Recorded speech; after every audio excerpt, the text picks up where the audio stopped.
This was the day Rob Skiba exposed NASA's lies live on YouTube. Okay. All right. Do you see Photoshop?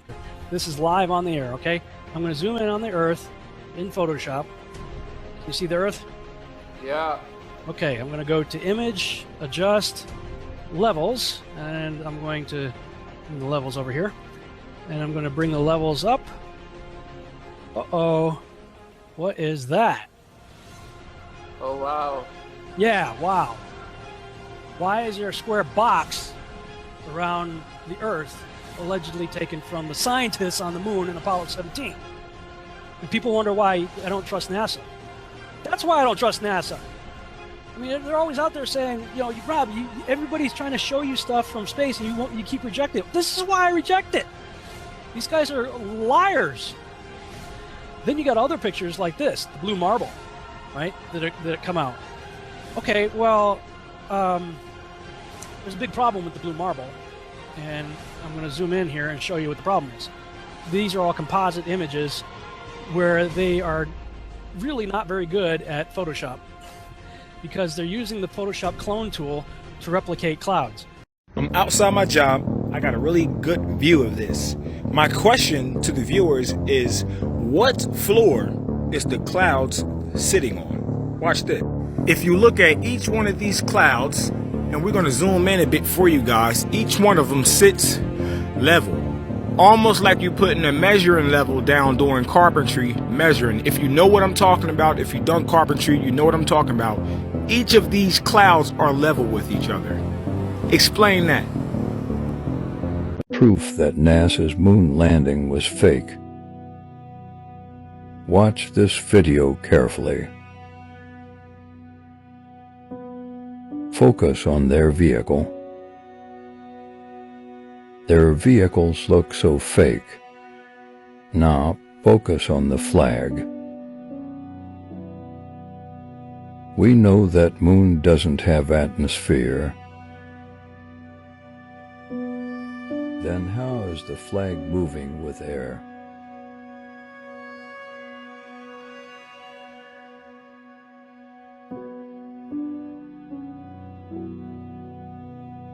The flag is also not moving down due to the moon's gravity.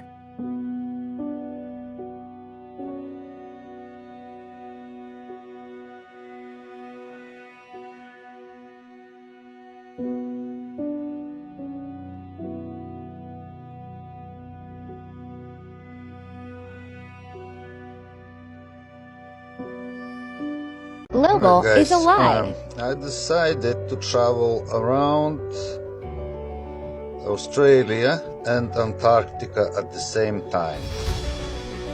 So I want to put the point bang in the middle in here.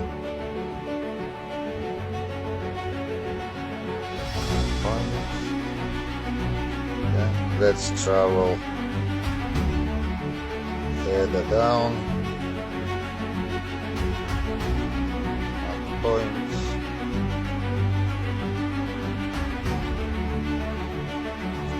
Points. Points.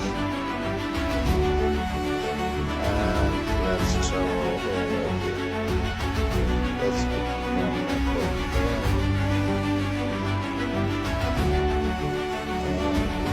And Antarctica.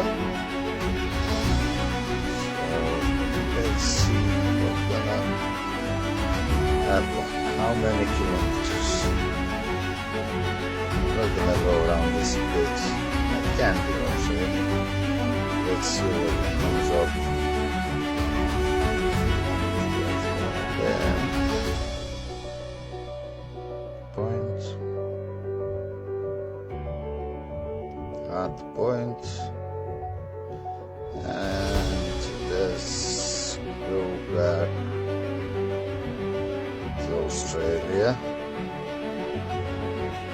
The same point.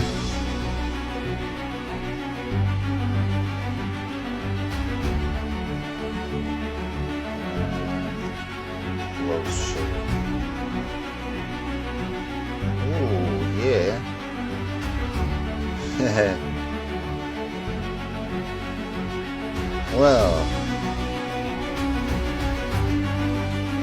very interesting.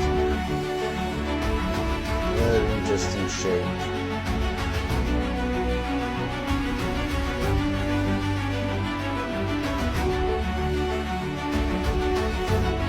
Happy thinking. I gotta do something I don't want to do. I gotta make a retraction statement here. After further review of NASA and their hardworking astronauts and how serious they take it and how dedicated they are, I need to take all my statements back. After watching this footage I'm about to show you, I have no other choice but to know that they are serious and that everything they present is 100% real. I mean, I really don't want to do this, but after just watching this, there's no denying it. There's no denying just how serious this is. And not only how serious it is, but how completely real and completely important. I mean, the fact that I ever doubted these guys and I ever doubted the legitimacy of what they're doing up there, it tears me up a little bit. I just don't know how I could have been so fooled. I'm really, really, really sorry. Just look how important this is, and look how real it is. How was I ever deceived? I must have just gotten caught up in that feeling and feeling special that I was figuring out something that nobody else knew, and it must have just taken over everything to the fact where everything I saw I thought looked fake. I still cannot believe that I fell for that deception. The patriotism that these men demonstrate. God bless you. If it weren't for those brave men and women up there, we would never have these amazing shots of the dark side of the moon. Breathtaking. Thank you, NASA. Thank you. I will never doubt you again. Never, never. Thank you. Thank you so much. I'm here to uncover a very clever deception and expose some gatekeepers on ancient aliens. There is a record of technologies that existed on Earth, of civilization more advanced than we are now. And the question is, were there some use of some type of electrogravitic levitation technologies that were used? It's called electrostatic propulsion or ion propulsion, and it's an unconventional propulsion system that is used to levitate and propel. Unconventional propulsion systems are anti-gravity craft, which use magnetism, electrostatics, and then the theoretical one is warp drives, which this is the one that hasn't been proven, it hasn't been demonstrated on the micro or macro level, but electrostatic sure has. A lot of UFO sightings involve these triangular spacecrafts, which just so happen to have a US patent. That's right, this is a spacecraft having a triangular hull with vertical electrostatic line charges on each corner that produce a horizontal electric field parallel to the sides of the hull. This field interacting with a plane wave emitted by antennas on the sides of the hull generates a force per volume combining both lift and propulsion. And they've been spotted everywhere, let me tell you. There's videos, pictures, and all the like. How I even found these triangular spacecrafts was I had a dream and I saw this exact craft, and in my dream I saw something that looked like this along with those triangles in the sky, which this is the Black Knight satellite by Billy Carson. He talks about that exact craft in an entire book, which he has another book about the Emerald Tablets, which I heard that the Freemasons had to read the Emerald Tablets in order to be a high-level Freemason, but who knows? There have been civilizations far advanced beyond where we are, that for which we have very little record. And when that record is found, I think it's kind of swept under the carpet. You know, it's interesting. There were years ago when they did the Mars images, and they found that there were these obelisks and strange-looking objects on Mars. Other scientists there, and they said, yep, it's been pixelated out for the public, but there are structures there. They talk about blurring out images on Mars. Well, why didn't they pixelate this? Because when you zoom in, you see a freaking little fly. They didn't pixelate that one for you. Oh, and you know who Carol Rosin is, who whistleblowed on behalf of Werner von Braun about the staged alien invasion? Who's that? Huh? Who's that sitting there? See, that's how they get you. 2 truths and a lie. They just try to feed you what looks like a truth sandwich. It's got a fact up here, a fact down here, but you don't even realize you're biting into a lie. That's where you gotta catch them and say, hey, you're full of baloney. Werner von Braun had told Carol Rosin that there's a staged alien invasion on the way, that it's all a lie and it's their last card for global governance. They're gonna stage an alien invasion. But then Carol Rosin goes on to say, no, we need to befriend these things because they can solve the climate crisis and the energy crisis. Are you seeing the 2 truths and a lie now? It's like, yeah, they are staging an alien invasion, but the thing is we need to befriend these beings because they can solve these crises that we made up in the first place. They're trying to reintroduce, I believe, the fallen angels. He says, yes, but you don't understand how powerful this information is. I said, why? He says, if this was disclosed, it would collapse the fundamentalist orthodox belief systems of every religion on earth. I said, what? This science and this evidence is being kept secret for religious reasons? He says, yes. You keep referring to the Smithsonian saying that they don't release ancient technology because they're in fear of crumbling the foundation of religious belief. Yet the Smithsonian are the ones who swoop in on pontiological records and cover up all the giant human remains that have been found. You'd think if they're worried about solidifying or crumbling religious belief, they would put giants on display at the Smithsonian to prove the Bible to be true. You see, it's becoming evident what they are trying to feed us. And this is a way to just gear your minds toward aliens when really the fallen angels have a lot to do with what we're seeing out here. This science and this evidence is being kept secret for religious reasons? He says, yes. Look at this mischievous little smirk he does. He's just like... Another side note, isn't it funny when it comes to anti-gravity craft, the magnetics have been proven, the electrostatics have been proven, but then when it comes to the theoretical warp drives, they can't scale that because it involves space-time bending. So it involves the theory of gravity as it stands, Einstein's theory of relativity, the bending and warping of space-time. So warp drives are the only one that remains theoretical. Weird. If the Earth is flat, you silly flurf, then where's the edge? In 1959, they formed the Antarctica Treaty. Now 57 countries are in the Antarctica Treaty. We're not allowed to go past the 60th parallel south, and it's never been broken. We can't explore Antarctica independently. Oh my god, you're such a liar. Thousands of people go to Antarctica like every single day. Yeah, maybe people go to Antarctica all the time on a guided tour where you're not allowed to explore independently. And is it even really Antarctica? Of course it's Antarctica. Jeez. And there's also a 24-hour sun there. And there's videos of the 24-hour sun in Antarctica. And we're going to Antarctica in December or January to prove that there's a 24-hour sun in Antarctica. And if there's a 24-hour sun in Antarctica, how does that work on your stupid pizza world? There is no 24-hour sun in Antarctica. All the videos have been debunked and they're fake. If there was a 24-hour sun in Antarctica and thousands of people go every day, then why would they have to fake videos? And why would we have to go in 2024 to show proof of a 24-hour sun? We should already have tons of it. Globy logic. My god, you dumb flurf. I might catch the Rona right through the screen. I gotta go get my booster now. Jesus, give me fluoride. Please, I need more fluoride. What up, fam? Today we're going to talk about sea cables, and what's interesting about them is what they look like when they're mapped out. So this is what they look like mapped out on a cartoon ball. Careful, some globers actually think this is real. I know, sad.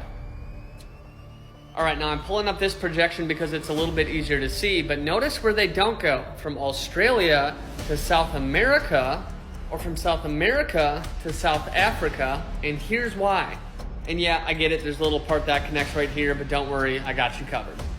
Okay, and now when we take the projection of what a flat Earth map would be, does it make a little more sense maybe why those cables don't connect? Let's take a look. From Australia to South America, look how far that distance would be. way too far. That's why they don't connect, as well as South America to South Africa. They don't connect. The only part where they do connect is right here, that little spot that I showed you. And again, that's just this little spot right here. And again, that's just right here. So what makes more sense? Cables mapped out on what a flat Earth would be, or a globe? If this doesn't wake you up to NASA's lies, then nothing will. They're trying to tell us that this is a picture of the moon from out in space. Just take your veil off for a second and look closely at this picture they took. It's not CGI, right? This is an actual picture of the dark side of the moon. Ask yourself, first of all, where's the stars? Second of all, this is the dark side of the moon. Third of all, let's take a closer look at this imagery here. Tell me this doesn't look like some kind of a green screen overlay or something they just copied and pasted onto this picture. Look at the way this green edge is popping up in here. Don't tell me that's normal or that's just what the moon does. Watch this video of this joker trying to explain the dark side of the moon and how we don't know anything about it, but we got these pictures they're showing us of the dark side of the moon. And we're trying to get at what's the Chinese are doing, you think, on the back side of the moon. Do you have any insights in that? They are going to have a lander on the far side of the moon, which is the side that's always in dark. We're not planning to go there. And why not? And what's the benefit of doing so? We don't know what's on the back side of the moon, so that would be something that they would discover. But our decision is that it's more profitable for us to go to the south pole of the moon because we think that's where the water is. Why do you think they made that decision? I'm curious. I have no idea. And I'm not the only one who's seeing these things. Many people are making observations of how this is BS. You can't have light shining on the Earth and on the dark side of the moon and it not be lit up like this. So you really need to ask yourself what the hell they're saying. And yes, where's the moon's shadow? If the sun's lighting up this dark side of the moon, then there should be a shadow casted on the Earth. Yes, and what about the comparison in size? This guy says he can do a better Photoshop with his cell phone, and I agree. These comments are getting better and better because people are actually looking at these things with a veil lifted. And so when you have your veil lifted, you can actually see things that they are lying to you about. This is all of the whole point of it. Read this comment. I'm no photographer, but I understand how our solar system works, right? According to what they tell us. This contradicts their own saying of what is going on out here. You simply cannot have a completely lit up Earth and a dark moon at the same time as presented in this photo. I had so much evidence of the BS in this that it never ends, you guys.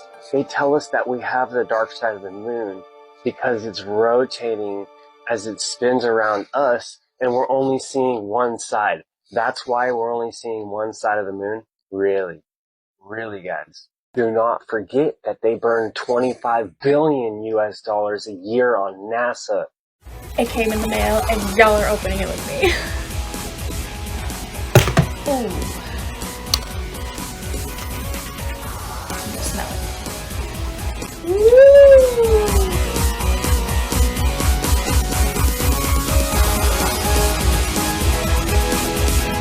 Here we go. The Flat Earth map dates back over 1,000 years. This map is credited to being created by a Persian astronomer. His name was Al-Biruni and he lived between 973 AD to 1048 AD. It's the official map of the United Nations and also the United States Geological Survey. It used to be present in many places before the creation of NASA and the Antarctic Treaty in 1959. Here you see it with Admiral Byrd.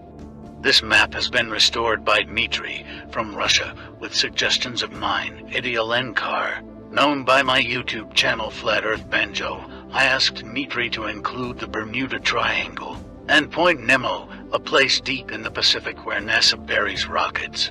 Then Robert Tozzi, a professional mapmaker, came along and enhanced the map even more. There are many people now selling this map online, but if you could order it from my online store, I would greatly appreciate it. Visit my online store now and order one of the items. I humbly thank you.